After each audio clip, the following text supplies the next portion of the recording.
Yemen has been conducting constant operations. And when I say constant, I mean daily operations since the so-called 12-day war hostilities has ended. I mean, it was coordinating with Iran to a certain degree, firing some missiles during that time. But ever since, it's been daily. It sunk 2 ships in the Red Sea. It also now, Professor Marandi, it has been this has been basically Israel. If we look at this image, this has been Israel almost daily because of what Yemen is doing. The sirens are constantly on.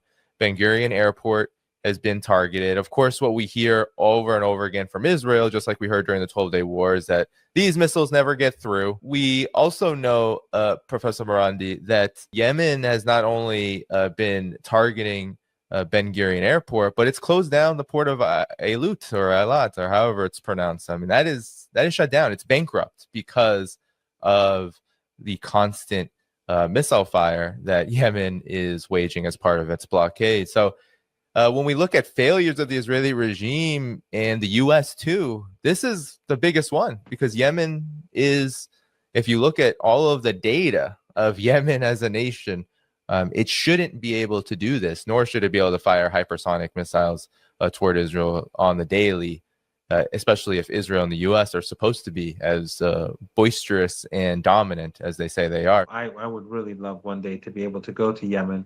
I've tried a couple of times, but apparently the flight that goes through Jordan, they won't allow me or people with Iranian passports to get a visa to take that flight because you have to get a Jordanian visa and then get on the flight to Yemen.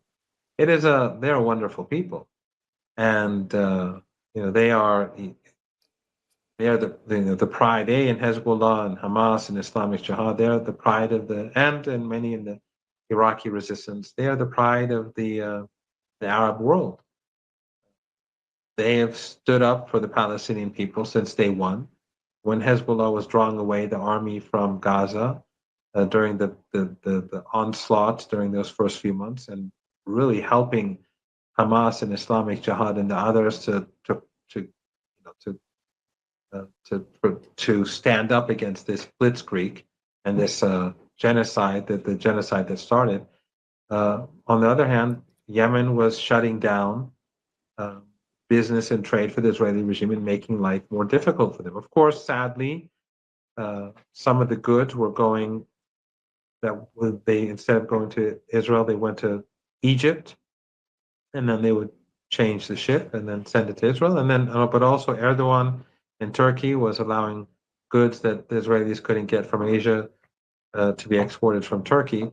But still, this has done huge damage to the Israeli regime. And remember, this is the same Ansarullah, this is the same Yemeni people who are being starved by the world. I watched, it was pretty long, but I watched Tucker Carlson's interview the other night, and his guest was saying that he was talking about Epstein, and it was a very interesting conversation. It was very long. I mean, it took me like a day and a half to be able to get through it because I couldn't sit down and listen to it the whole time. I listened to it while driving around mostly. But in it, he was saying that American warships, and he was witness to this. He was on a warship. They would go in the Red Sea and the Indian Ocean, and they would find these small boats, and then that were carrying medicine at a time when kids in Yemen were starving and dying of diarrhea. And they would find medicine, just medicine, and they would dump all of them in the sea, American sailors. So this is the Yemen which was being starved for 7 years by the Americans and the Canadians and the Australians and the Europeans and the British. And the West was starving and strangling them. And the Saudis were bombing them. And the Emiratis were bombing them. And Turkey and the Qatar were supporting the genocide. Then, of course, after the split between Qatar and Saudi Arabia and the Emirates, Turkey and Qatar distanced themselves from the war. But the point was that everyone was trying to destroy these people. Everyone. And the Arab media was constantly putting out Ansarullah propaganda and saying that they're enemies of Islam and enemies of the Arab world and mercenaries of Iran, and all sorts of hatred was being spout by Al Jazeera, by all these thousands of media outlets that are funded by these oil and gas rich regimes, not just Al Arabiya or Sky News Arabic, or many other outlets. But now they are the pride of the Arab world. People see, so you see that after all that hardship, all that suffering, all the death and the slaughter of women and children through starvation, they remain steadfast. And today, they defeated the United States in the Red Sea. And after their agreement with the United States, they continue to blockade the Israeli regime. And this shows to the rest of us that we have a huge responsibility. As individuals, we're nothing. You, I, others, we feel helpless. But Yemen, which is the poorest country, maybe the poorest country in the world, or one of the poorest countries in the world, through sheer determination and brilliant leadership and a brilliant military, they were able to have a huge impact on what is going on right now in West Asia. I think that's something that we should learn from as individuals. We each have to be, we have to play our own role, regardless of how helpless we see ourselves. We all have to play our role. And if we do play our role, and if we do carry out our responsibility and support the resistance and support the Palestinian people and oppose the United States and the Israelis, wherever they may be, sincerely, then I think that the Israeli regime, its demise will be much more swift. But we have to be honest with ourselves. We have to, recognize. We have to be honest with ourselves, and if make sure that we're not being complicit in any way or form. There are many things that can be done, whether it's boycotting, whether it's opposing the United States. You can't support the United States in Syria and oppose it in Gaza. It's not doable. Right. It won't work. You cannot support the United States in Lebanon and oppose it in Gaza.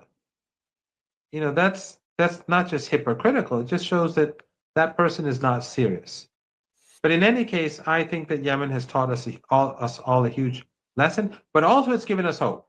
Yep. Because it shows, it goes against what was it, the Jerusalem Post? I wasn't looking at the. Oh yes. I don't know. It runs against post-Iran order. Yeah, the post-Iran order, which really what they're saying is resistance itself. I mean, that's how I read it. It's resistance. It's a post-Iran order. That's foolishness. But yeah, resistance itself is This is not Iran. They are trying to make this about Iran. In other words, Ansarullah is a proxy. Hezbollah is a proxy. Hamas is a proxy. Islamic Jihad is a proxy. The Iraqi resistance, that's nonsense. They all have agency. They're all doing it out of principle. They all made their sacrifices out of principle. Thousands in Lebanon, thousands, maybe more than thousands, tens of thousands in, I don't know, thousands in Yemen, and so on. They've and of course in Gaza, the West Bank, they have made huge sacrifices out of principle, and they have bought time for Gaza, and they have given hope to the rest of us through their resistance. So, what can I say? Who am I to speak about the people of Yemen?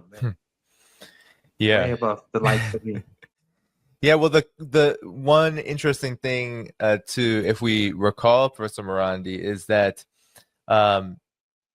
during the time there was the bombing campaign of Yemen early in the Trump administration, when it ended, one of the things that angered Israel and really backers of Israel was that part of the stipulation, that agreement, that mysterious so-called ceasefire agreement that was worked out with Ansarullah, which doesn't have any pens of paper to it, but one of the agreements did not include stopping strikes on Israel. So Yemen got essentially indirectly or directly, depending on who you believe,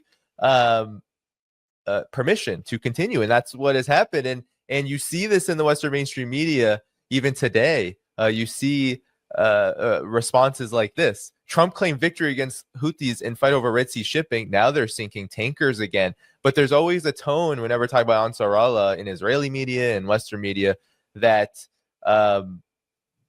what happened against Ansar Allah, the war, was not sufficient. And not only was that sufficient, but Israel finds itself now in a protracted war of attrition with Ansar Allah as it tries to produce and pursue this Greater Israel project. Yeah, I mean, this is something that I think we have to keep in mind, that the political establishment in the United States and the West, they are all supportive of ethno-supremacism, ethnic cleansing, genocide. It doesn't matter if they're Republican or Democrats, or whether they're Labour or Conservative in the UK, and so on and so forth. They're all the same. So if you recall, during the 12-day war with Iran, this war of aggression, we saw on CNN, at least I saw it. I saw the clips of it. I don't watch CNN, but I saw clips where they were talking about sleeper cells, Iranian sleeper cells in the United States. So what was CNN trying to do? CNN was trying to antagonize Iran in the eyes of ordinary Americans. They're trying to create fear and hatred. And they're trying to create fear and hatred towards Iranian Americans, many of whom have never even seen Iran, like they're American born. Many of them don't even speak Persian, but their parents or their grandparents or whoever, they came from Iran, or maybe one parent. But the point was that they were willing to sacrifice their safety, the safety of all these Iranian Americans in the United States, in order to demonize Iran, in order to justify Trump's war against Iran. That's what it was about. And so, regardless of whether Trump was able to damage Iran's nuclear sites or not, whether he was able to do any real damage or not,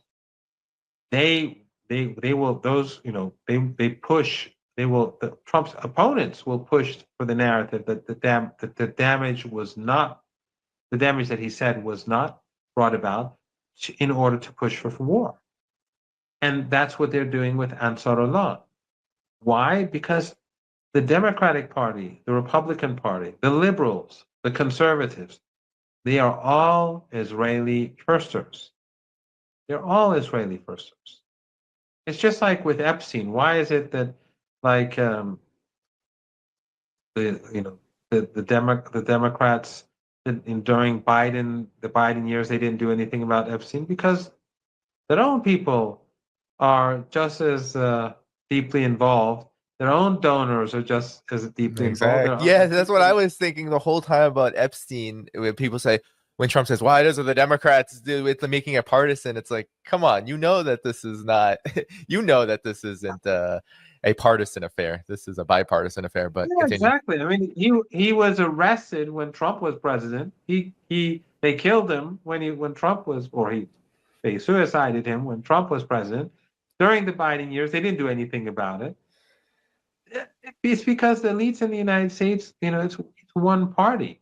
I mean, they may have differences over abortion or some other issues, but the real issues, global hegemony, right, have never-ending wars, empire, and that sort of thing, the Israeli regime, that is something where there's a consensus. And in comparison to these other issues, though, these are the main issues.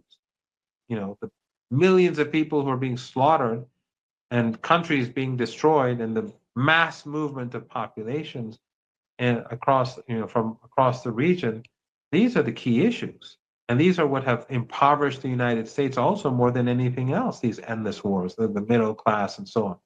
So there's no difference between the two. So they will try to humiliate Trump on Yemen. They'll try to humiliate Trump on Iran in order for war in order to prepare the grounds for war. I mean, CNN is not asking itself about these Sleeper cells.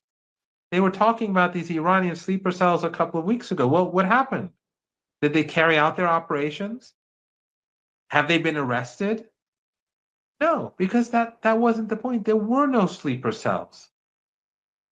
They just want war, just like Saddam Hussein's the lies that they promoted in order to justify the war against Iraq, or in order to invade Libya and destroy Libya, or the dirty war in Syria. I mean, the OPC. Remember, just Al Jazeera.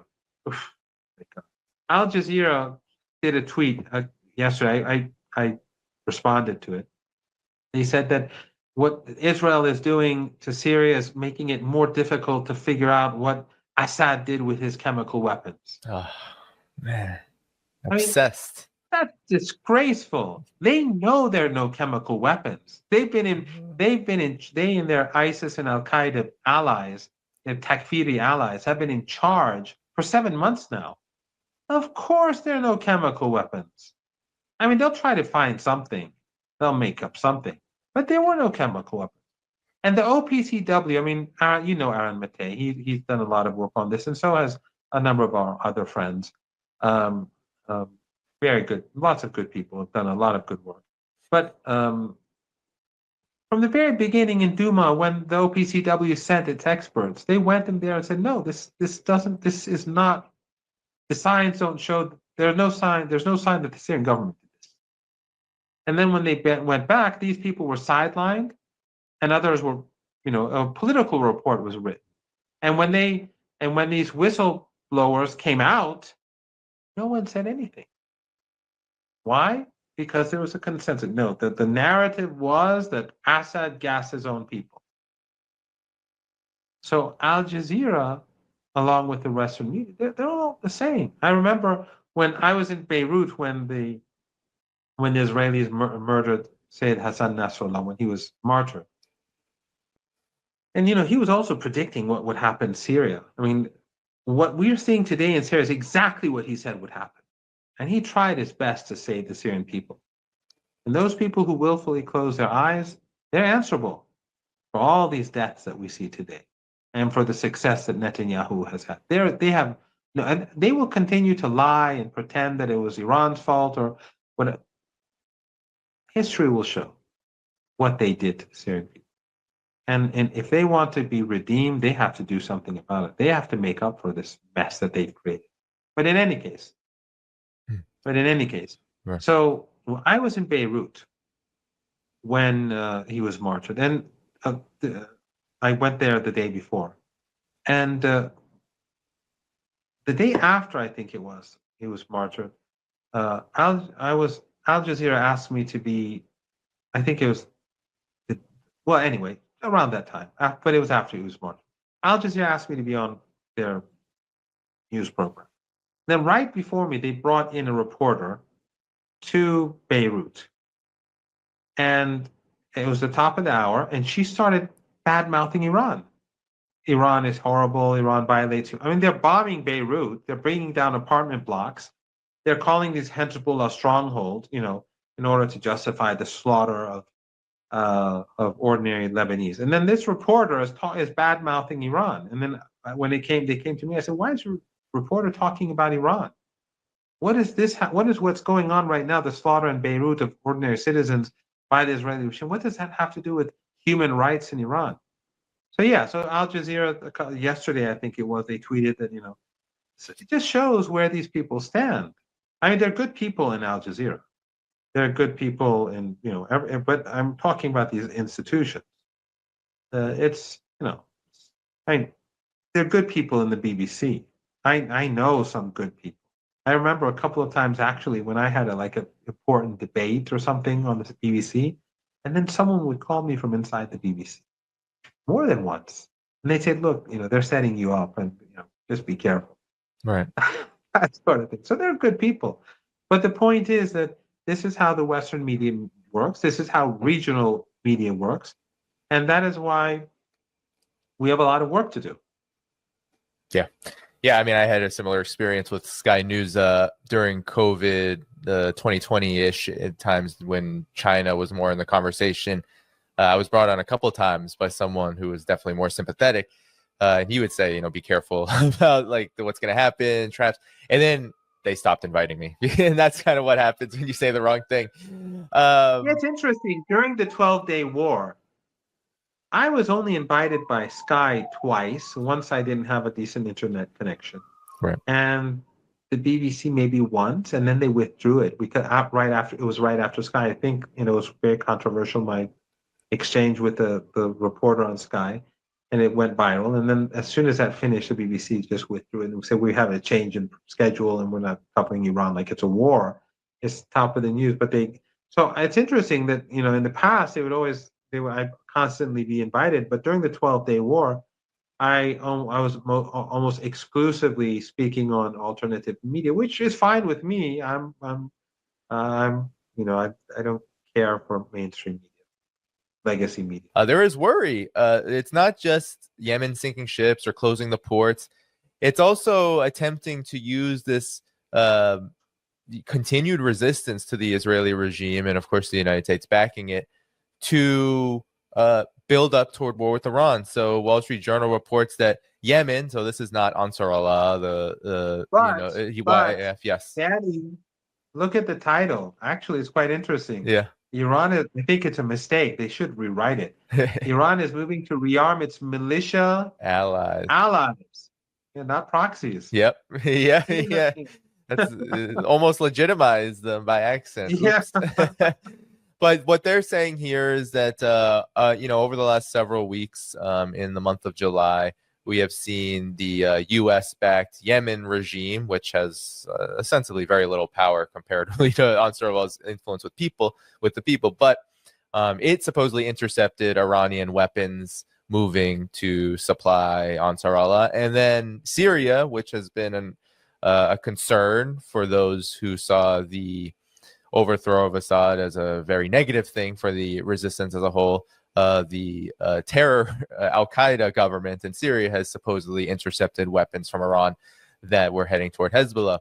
What do you make of this overall narrative? We're never able to verify these things because this is all just hearsay from the Western intelligence, from the Western mainstream media. But at the same time, this is something we continuously hear, and yet what we hear from the Yemeni side, Ansar Allah side, from the Iranian side, from the resistance side is that they're producing their own weapons. They are making use of what they have to, indigenous capabilities. So what's your assessment of this? Well, there's no doubt that they have indigenous capabilities. They're smart people in Yemen, Lebanon. And of course, Iran will help them enhance those indigenous capabilities. And I'm sure that Iran will help them by any means necessary, if there's something that they cannot produce themselves. And the same is true in Gaza.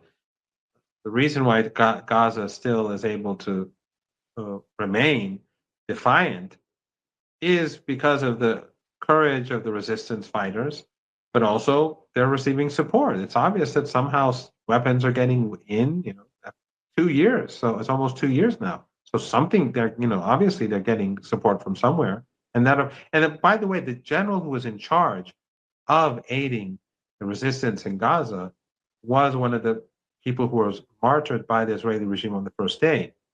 But of course, he's been replaced, and they will continue to support. But it is interesting, by the way, because that so-called post-Iran, which is really post-resistance, not Iran, this is much bigger than Iran. The axis of resistance, Yemen is an equal partner. It's Hezbollah, Hamas, Islamic Jihad, and the Iraqi resistance. They are all in this together. So this post-resistance era apparently is not something that the Wall Street Journal fully agrees with. And they can say that they've intercepted whatever. Who knows? As you say, we cannot verify what they say. But in general, I don't trust anything that comes from the Western media. If during the 12-day war, what they were saying about the war was that Iran is losing throughout. And then, so why was it? And then we saw Bannon at the end of the war, Steve Bannon, who was very well informed, basically say that the real story is that Trump saved Israel. Yep. So, but what we were hearing throughout the 12 days was that Iran is in trouble, and Iran is, the Israeli, and when the Israelis were like slaughtering innocent people, they were saying these are precision strikes. They to kill a general, let's say, they would kill everyone in the building. To kill a scientist, to murder a scientist, they'd murder everyone in the building. That's not precision. That's not even like, that's no intelligence coup either. Like a major general, if he lives somewhere, his neighbors know who he's not. There's no secret homes or secret neighborhoods in Iran. They live in Tehran. And then to strike a building and kill 30 children, 20 children, 15 children to get one person, Western media likes to call it a precision strike and an intelligence coup. How's that an intelligence coup? How is that precision? So anything that comes from the Western media, especially outlets like Reuters or the New York Times, these are like the worst of the worst. I don't take seriously ever. And sometimes, when something comes up and people send me messages and they're worried, I usually tell them, look, if it's Reuters, just forget it. I mean, just 3 years ago, they were saying like Ayatollah Khamenei is, the New York Times was saying we have 5 sources or something that Ayatollah Khamenei is on his deathbed. Okay. Then the next day, literally, he had a public. He was seen in he had a public meeting, and he had a speech like 2 days later. But there's no accountability in the West because these media outlets they're not journalists. That information is given to them by Western governments and intelligence agencies. They say, run with this. We need you to say this. We're carrying out, this is all psychological warfare. So I wouldn't take anything that they say seriously. I'm not saying ignore it completely, but I'm saying, they're not credible. I trust North Korean, the North Korean news agency more than I trust any Western news agency. I always say, if the Western mainstream media, if Israeli media, sometimes Israeli media can almost be hilariously truthful in some senses, just because of the hubris is just so far grown at this point. It's sticking out of the pot. The Hebrew media is pretty outrageous. Yeah. Oh yeah. Yes. They won't say what they really think.